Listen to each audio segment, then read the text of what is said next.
guys, today we're going to be looking at the Graco Slimfit 3-in-1. This is not to be confused with the actual slim version, which is the Slimfit 3LX or the True 3Fit. This is also sold as the Graco Slimfit 3-in-1 LX. I've only seen it at Walmart, but that may not be the only place that sells it. But this is the wider version. Okay, so we're going to do rear facing first. And you can see on the side there are two rear facing reclines, 1 and 2. This is actually a very bulky seat front to back, okay, as you're gonna see. So I already have my lower anchors out, so I'm gonna show you rear facing recline 1. Looks like there is a recline bubble on the side that I am looking at. You want it in the blue. So I'm going to click them on, click, and I'm going to loosen this all the way. We just push the gray button and pull. All right, and then get some dirt out of there. That part of the stapler goes in right here and pull up. Okay.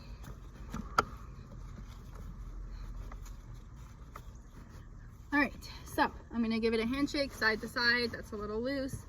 I have found in my experience that Graco seats install better with the seat belt. That's not true across the board. I think I've done a couple that I like better with the seat with the lower anchors, but for most Graco seats I prefer that. All right, so I'm gonna check my blue bubble. It's very reclined. This is recline 1, so this is as reclined as the seat's gonna get, and it is very bulky front to back, more so than the Slimfit 3LX. In my review video, I'm actually going to do a review video about the seat, talking specifically about the seat, but I'm also going to do one comparing the Slimfit 3LX, which I own, to the regular Slimfit.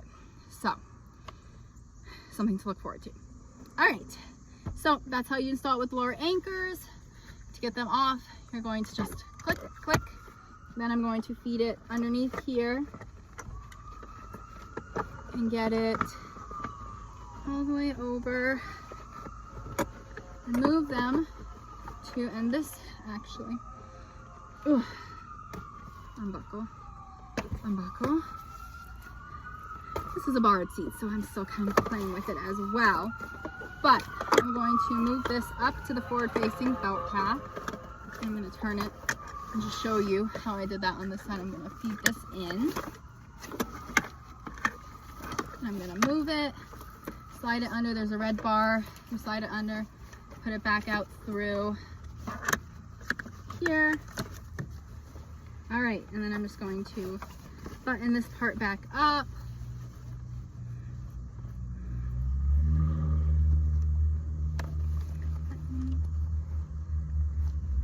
Button.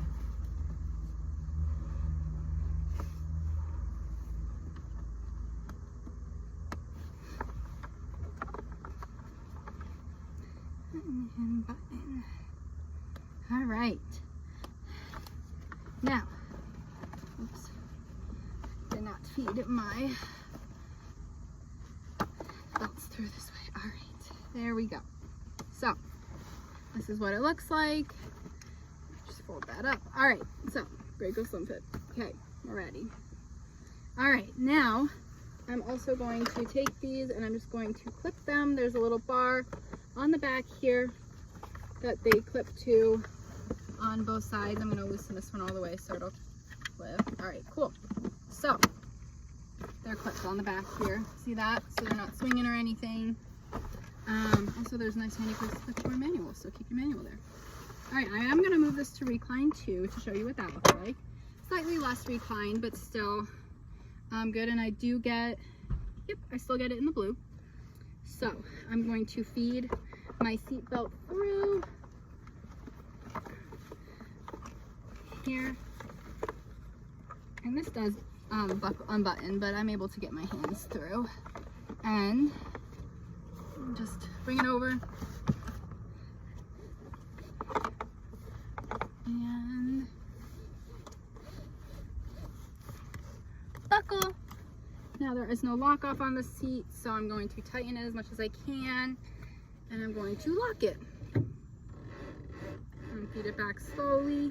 My car locks up here in the seat belt. Some cars lock down here, and just know how your car locks. Anything made after 1996 in the United States has locking seatbelts. Just read your manual. If it doesn't, if they're broken, you need to talk to the dealer. All right. Now, there is no lower anchor latch limit for rear facing, and that's because it maxes out rear facing at 40 pounds or less than 1 inch above the head. Okay. Now, let me test it side to side. I am still within the blue, so all is well. All right, I'm just gonna buckle it and we're going to flip it. Now, we need to move it to a forward facing recline, which is 3 or 4, okay? All right. There, so this is what 3 looks like. I am going to remove my headrest because my car allows for that, so I would store this with my infant inserts. Forward facing is over 1 year, under 49 inches, and 22 to 65 pounds. You're better off maxing out that rear facing of 40 pounds with the seat. It's just safer. And going till 2. You really need to reverse your children till 2 minimum. Now, I'm just going to unclip them because they're already in my forward facing belt path. I do need to loosen it because I left it tight before to clip them up. All right, and they're behind the harness and everything. Whoop. There we go. Make sure it's not twisted. It is twisted. Okay. All right, there you go. Not twisted now. All right, there, good. Then I'm just going to pull up. There is no forward facing recline indicator. It's just for rear facing right here. So the only thing you're gonna check, oh, and I forgot a step. CPST, and I still forgot a step. This is a very important step. Our friendly, handy dandy top tether, which is luckily hooked right next to me. Top tether. Usually when I'm changing it to forward facing, just throw it over the headrest like that. So I remember it's there. So I'm going to tighten this right up, make sure it's nice and snug. It does have a 45-pound lower anchor limit, so if you're flipping this when your child's 40 pounds, I'm going to fasten this now. You're definitely just going to want to do a seatbelt install for forward facing. The top tether though, use it till 65 pounds. It's rated till then. So always use the top tether. Always, always, always. It's the only safe way. So there we go, because it cuts down significantly on the seat is not moving forward, so your kid's head is not snapping forward in a frontal collision, which most car crashes are. Now, forward facing straps at or above their shoulder. Since I removed my headrest, I can now move the headrest up all the way, or to wherever your child needs it. I didn't know if it was sided, but you would. Anyway, there we go.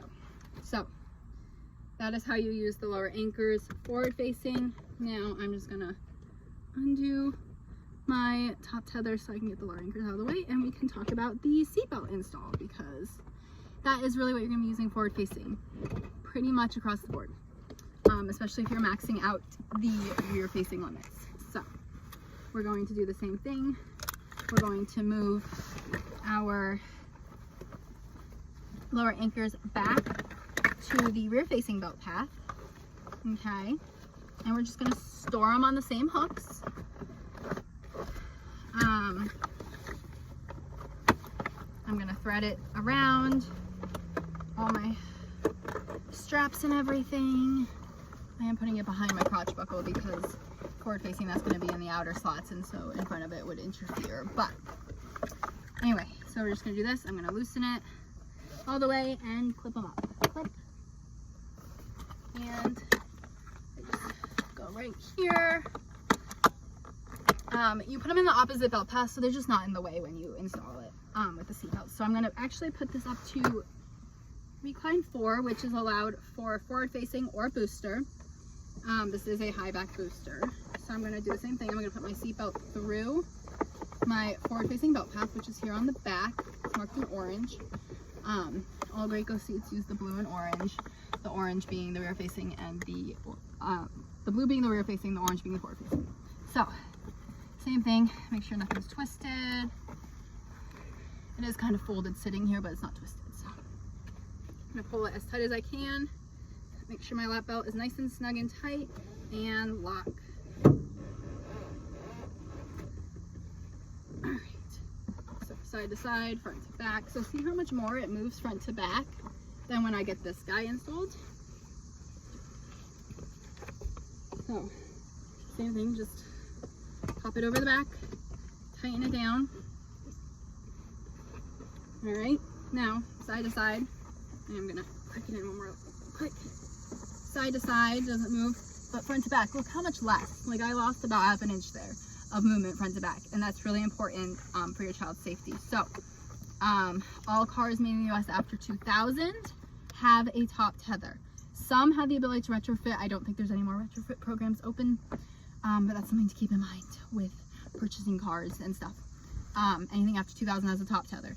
I honestly don't care about the lower anchors because all seatbelts lock after 1996. So you're gonna want to look for cars with top tethers, but that's just my 2 cents.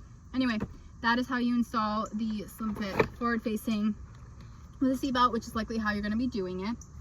All right, and now we're going to talk about no back booster. So I'm going to unhook the top tether. Now you can use the lower anchors in the top tether in booster mode.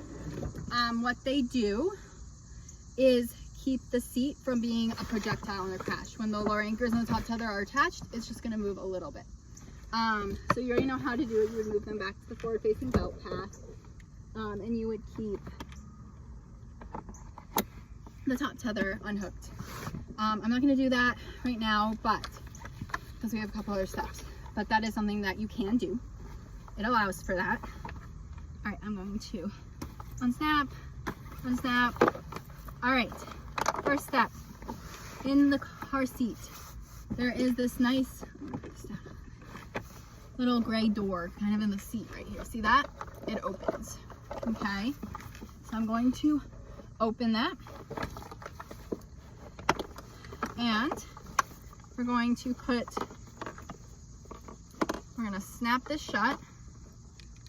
Okay, and it's going to go behind, so I'm going to unsnap this, and it's going to go right behind here, behind and behind. Okay, and then it's going to get stored in here. The other thing you're going to do is you're going to flip these facing up like this, and they're also going to get stored in there. Okay, and then you just flip it closed on the harness. Okay, so now the kid's not sitting on the harness, they're sitting on this little gray door. Okay, so that's a handy dandy thing that it does for you, so you don't have to remove the top harness at all. That being said, now we're going to snap this back up, blah, blah, blah. All right, that being said, we are going to put it all the way out here, and we are going to take this out. So you flip this little metal piece up, and you take this out. You're going to store it with your headrest. Okay, because again, high back booster mode, you do not need, well, not again, I did a booster earlier. You do not need the headrest. It's actually going to interfere with it. So if your headrest can be removed, you're going to want to store that in your house. It boosters from 43 inches to 57 inches and 65 to 100 pounds. You have to meet both those minimums, 43 inches and 65 pounds. And when you hit one of the maxes of 57 inches or 100 pounds, you do need to cease use of it. Get a no back booster, get a different high back booster, whatever works for you. All right, it does have to be on recline 4. And it says 4+. I'm going to say 5 because they need to be mature enough to sit correctly the whole ride without props, because there's no harness holding them still. So that being said, I'm going to lift this up so you can see, but the headrest can be anywhere, wherever you need it. You have these red belt guides right here, and you have these red belt guides right here. You're going to take your seat belt, and you're going to thread it through here. Okay, and both shoulder and lap go through this side, and you're going to buckle it over here. I'm going to make sure it's flat though, not twisted. There we go. It's a very narrow belt guide, so that's something to keep in mind too. And then you're going to feed it through up here. Now, this should be across the tops of their thighs. This up here should be at or just above their shoulder. You don't want it up here by their ear. So if it's up here by their ear, you lower the headrest. If it's dipping below their shoulder, you move the headrest up, okay? When it's dipping below their shoulder at the top position, now you need to move to no back booster or a different high back booster that has higher positions. So that is how you use it. Now, since I don't have the lower anchors in, pretend the seating position doesn't have a lower anchor position, I will be buckling it when the kid is not in it. So the kid is going to need to do that. And that is the Graco Slimfit 3-in-1, Graco Slimfit 3-in-1 LX. This is not the super slim version. This is the other version. This is how you install it: rear facing, forward facing, and no back booster. Or sorry, high back booster. Wow, I'm tired. High back booster does not have the no back booster function. And I'm Sarah. I'm a CPST. I review car seats to help make your search easier. Make sure you check out my review on the Slimfit 3-in-1.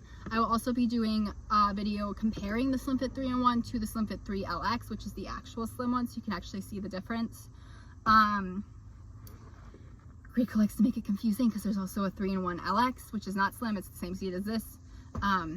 So yeah, make sure you check out those videos so you know which seat you're getting. Thanks for watching. Like and subscribe. Follow me on Instagram at the Car Safe Kids. See you next time.